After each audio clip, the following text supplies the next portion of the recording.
జీఎఫ్సీ therapies అంటే ఏంటి? అసలుకి జీఎఫ్సీ థెరపీస్ అంటే చేస్తే మనకి జుట్టు ఊడిపోవటం పూర్తిగా ఆగిపోతుందా? క్యూర్ లాగా అయిపోతుందా? లేకపోతే మనకి ఎటువంటి సెషన్స్ చేసుకోవాలి? నెలకి చేసుకోవాలా? కాంబినేషన్స్‌గా చేసుకోవచ్చా? ఏ విధంగా చేసుకోవచ్చు అనే దాని గురించని నేను మీకు ఇవాళ వివరిస్తాను.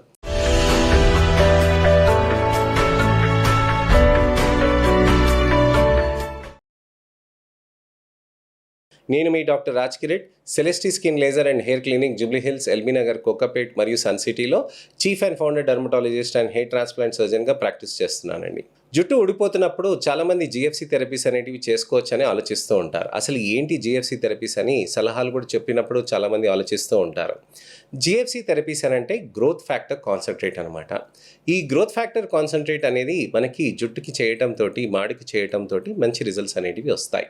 గ్రోత్ ఫ్యాక్టర్ కాన్సంట్రేట్ అనేది మనం కొద్దిగంత రక్తం తీసుకొని దాని తర్వాత అది మనం పక్కన పెట్టేసి ఆ తర్వాత దాంట్లోంచి కొద్దిగా కణాలను మనం సపరేట్ చేసుకొని దానికి ఒక స్పెషల్ స్పిన్నింగ్ ప్రాసెస్ చేసి ఒక 45 మినిట్స్లో అది ప్రిపేర్ చేస్తారనమాట. ఆ గ్రోత్ ఫ్యాక్టర్స్ అనేది ప్రిపేర్ చేసి మనం అక్కడ జుట్టుకి మాడికి ఇచ్చేస్తారు. అసలు ఏం జరుగుతుంది ఈ ప్రాసెస్లో అనేది మనం తెలుసుకోవాలి. రక్తంలో తీసుకున్నప్పుడు మనకి రక్తంలో కొన్ని కణాలు ఉంటాయి. రెడ్ బ్లడ్ సెల్స్ అని అంటామండి, వైట్ బ్లడ్ సెల్స్ అని అంటామండి, అలానే ప్లేట్లెట్స్ అనే కణాలు అంటాం అనమాట. రెడ్ బ్లడ్ సెల్స్ ఏమవుతాయి, మనకి ఆక్సిజన్ తీసుకొని ప్రతి కణానికి తీసుకెళ్ళి ఆక్సిజన్ సప్లై చేస్తాయి. వైట్ బ్లడ్ సెల్స్ ఏం చేస్తాయి, ఎక్కడున్న ఇన్ఫెక్షన్ ఉందో అక్కడ దానికి వెళ్ళిపోయి అక్కడ దానికి కంటిన్యూగా చేసేసి ప్రొటెక్షన్ చేస్తుంది, దాన్ని అక్కడ ఆపేస్తుంది అనమాట. అక్కడ వైట్ బ్లడ్ సెల్స్ అనేటివి ఆ విధంగా పనిచేస్తాయి. ప్లేట్లెట్స్ అనే కణాలు చాలా ఇంపార్టెంట్. ఏ విధంగా, మనకి ఎప్పుడైనా ఘాట్ అయినప్పుడు మనకి రక్తం అనేది బాగా వచ్చేస్తూ ఉంటుంది. ఆ రక్తంని బ్లాక్ చేయడానికనే ప్లేట్లెట్స్ అన్నీ ఒక నెట్వర్క్ లాగా అయిపోయి ఫిబ్రిన్ అనే ఒక మెష్ వర్క్ని క్రియేట్ చేసి అక్కడ రక్తంని బయటికి పోకుండా ఆపేస్తుంది అనమాట. దీన్నే క్లాటింగ్ పాత్వే అని అంటారనమాట, కోయాగులేషన్ పాత్వే అని అంటారు. ఈ కోయాగులేషన్ పాత్వే అయిపోయినాక రక్తం అనేది బయటికి పోవటం ఆగిపోతుంది. ఈ రక్తం పోవటం అనేది ఆగిపోయినాక మనకి ఇంపార్టెంట్గా ఏమవుతుందంటే అక్కడ కొత్తగా స్కిన్ రావడానికని అలానే కొత్తగా రీజనరేట్ చేయడానికని ప్లేట్లెట్స్ అనేటివి చాలా ఇంపార్టెంట్ అనమాట. అక్కడ కెమికల్స్ ప్రొడక్షన్ చేయడంతో అక్కడ విపరీతంగా రిపేర్ యాక్టివిటీ, రీజనరేషన్ యాక్టివిటీ అనేది వచ్చేస్తూ ఉంటుంది. ఈ ప్రాపర్టీ ఉన్న ప్లేట్లెట్సే మంచిగా జుట్టు దగ్గర ఇస్తే, మాడికి ఇచ్చేస్తే జుట్టు కణాలని స్టిమ్యులేట్ చేయడానికని గ్రోత్ ఫ్యాక్టర్స్ని రిలీజ్ చేస్తాయి. వీటినే ప్లేట్లెట్ డిరైవ్డ్ గ్రోత్ ఫ్యాక్టర్ అని అంటారనమాట. ప్లేట్లెట్స్ నుంచి వచ్చే గ్రోత్ ఫ్యాక్టర్ని ప్లేట్లెట్ డిరైవ్డ్ గ్రోత్ ఫ్యాక్టర్ అని అంటారు. అలానే VEGF అని అంటారు, వాస్కులర్ ఎండోథీలియల్ గ్రోత్ ఫ్యాక్టర్ అని అంటారు. ఈ వాస్కులర్ ఎండోథీలియల్ గ్రోత్ ఫ్యాక్టర్ రావడంతో కూడా మనకి అక్కడ జుట్టులో మనకి మంచి నియో యాంజియోజెనెసిస్ అని అంటే కొత్త బ్లడ్ వెజల్ రావటానికని, రక్తనాళాలు రావటానికని అది హెల్ప్ అవుతూ ఉంటాయన్నమాట. ఈ రక్తనాళాలు రావటానికని అది హెల్ప్ అయినప్పుడు ఎక్కువ న్యూట్రిషన్ అనేది బెనిఫిట్ అవుతుందన్నమాట. అందుకోసమనే జుట్టు లావు కావటం, టెక్స్చర్ స్మూత్ అవ్వటం, అలానే మంచి లుక్ రావడానికి జీఎఫ్సీస్ అనేటివి హెల్ప్ చేస్తాయి. మరి బట్టతలు వచ్చినప్పుడు ఏ స్టేజ్లో పనిచేస్తాయి అని అంటే 4th స్టేజ్ వరకు పనిచేస్తాయండి. ఉన్న జుట్టుని కాపాడుకోవటానికని ఇది హెల్ప్ చేస్తాయి. జీఎఫ్సీ నేను 6 సెషన్లు తీసుకున్నాను సార్, కానీ నాకు హెయిర్ లాస్ ఆగట్లేదు అని అంటారు. జీఎఫ్సీస్ తీసుకున్నా, PRP మీసోస్ తీసుకున్నా జుట్టు ఊడటాన్ని పోస్ట్పోన్ చేస్తున్నాం.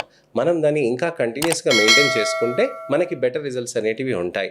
6 నెలలు వాడి ఆపేశాను సార్ నేను అని అంటారు. అలా కాదండి. 6 నెలలు వాడి తర్వాత బాగున్నాయంటే ఇంకో 4 సెషన్స్ చేసి ఆ తర్వాత ఇంకా ప్రతి 3 నెలలకు ఒకసారి మనం చేయాల్సిన అవసరం ఉంటుందన్నమాట. ఈ విధంగా మనం ట్రీట్మెంట్స్ అనేది చేస్తూ ఉంటే బెటర్ రిజల్ట్స్ అనేటివి ఉంటాయి. గ్రోత్ ఫ్యాక్టర్ కాన్సంట్రేట్ అనేది ఒక అడ్వాన్స్ థెరపీ. PRP కంటే జీఎఫ్సీ అనేది ఒక విధంగా అడ్వాన్స్డ్ ఉంటాయి. కాంబినేషన్స్ అనేటివి చేయవచ్చు. ఏ విధంగా కాంబినేషన్స్ చేయొచ్చు, ఎక్సోజోమ్స్ అనేటివి థెరపీస్ అనేటివి దాంతో కాంబినేషన్ చేస్తూ ఉంటాం. ఎక్సోజోమ్స్ అంటే కణాల నుంచి మనకి బుడగల్లాగా తీసుకొని దానితో పాటు అక్కడ జుట్టు కణాలకి ఇస్తే అవి మంచిగా విపరీతంగా బెనిఫిట్ అవుతూ ఉంటాయన్నమాట. జీఎఫ్సీ ఎక్సోజోమ్సే కాకుండా జీఎఫ్సీతో పాటు మనకి మీసో థెరపీస్ కూడా కాంబినేషన్ చేయొచ్చు. జీఎఫ్సీస్ చేసుకుంటూ క్యాప్ థెరపీస్ కూడా చేయాల్సిన అవసరం ఉంటుందన్నమాట. క్యాప్స్ అది పెట్టుకుంటూ ఉంటే దాంట్లో LED లైట్స్ తోటి మనకి రక్తనాళాలు అనేటివి స్టిమ్యులేట్ అవుతూ ఉంటాయి. మాడులో ఉన్న రక్తనాళాలు మనకి స్టిమ్యులేట్ అయినప్పుడు ఎక్కువ న్యూట్రిషనల్ సప్లై జరిగి మనకి జుట్టు అనేది లావు అవ్వటానికని బెనిఫిట్ ఎక్కువగా ఉంటుంది. సో జీఎఫ్సీ థెరపీస్ అనేటివి ఈ విధంగా హెల్ప్ చేస్తాయండి. అలానే మనకి జీఎఫ్సీ థెరపీస్ తోటి ట్యాబ్లెట్స్ కూడా తీసుకోవాల్సిన అవసరం ఉంటుంది. సేఫ్ ట్యాబ్లెట్స్, సేఫ్ మెడిసిన్స్ అనేటివి తీసుకోవాల్సిన అవసరం ఉంటుంది. ఆహారంలో మార్పులు, లైఫ్ స్టైల్లో మార్పులు ఖచ్చితంగా చేయాల్సిన అవసరం ఉంటుంది. లైఫ్ స్టైల్లో అలానే డైట్ ఎలా తీసుకోవాలి అని అంటే నా ఛానల్లో పాత వీడియోస్లో 2 రోజులు 3 రోజుల క్రితం నేను మీకు వీడియోస్ పెట్టాను. ఆ వీడియోస్ని ఫస్ట్ నుంచి లాస్ట్ దాకా చూడండి. లైఫ్ స్టైల్ మార్పులు అనేటివి, డైట్ మార్పులు అనేటివి ఖచ్చితంగా చేయాల్సిన అవసరం ఉంటుంది. జీఎఫ్సీ చేసి మనం లైఫ్ స్టైల్ మార్చుకోలేము, నేను రోజు రాత్రి నేను 2 దాకా పడుకుంటాను అని అంటే కుదరదండి. జుట్టుకి అనేది మంచిగా లైఫ్ స్టైల్ అనేది మార్పు ఖచ్చితంగా చేయాలి, డైట్ అనేది మార్పులు చేయాలి, టాబ్లెట్స్ తీసుకోవాలి, జీఎఫ్సీ థెరపీస్ కూడా తీసుకుంటూ ఉండవచ్చు అనమాట. జీఎఫ్సీ థెరపీస్ తీసుకోవడంతో మనకి జుట్టుకే కాకుండా మాడికి ఎటువంటివైనా ఇబ్బందులు ఉంటాయా అని చాలామంది ఆలోచిస్తూ ఉంటారు. ఎటువంటి ప్రాబ్లమ్స్ అనేటివి ఉన్నాయి? సార్ నాకు కొద్దిగా పెయిన్ఫుల్గా ఉన్నట్టుగా అనిపించింది అని అంటే మీరు ఒక చిన్న పారాసిటమాల్ టాబ్లెట్ తీసుకుంటే సరిపోతుందన్నమాట. జీఎఫ్సీ థెరపీ చేసుకున్నాక ఎప్పుడు షాంపూ చేసుకోవచ్చు అని ఆలోచిస్తూ ఉంటారు.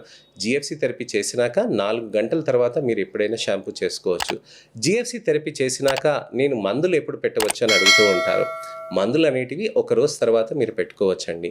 యాంటీబయాటిక్ క్రీమ్ అనేది మీకు ఇక్కడ ఈ విధంగా పెట్టేసుకొని జుట్టు మధ్యలో పెట్టుకోవచ్చు అనమాట.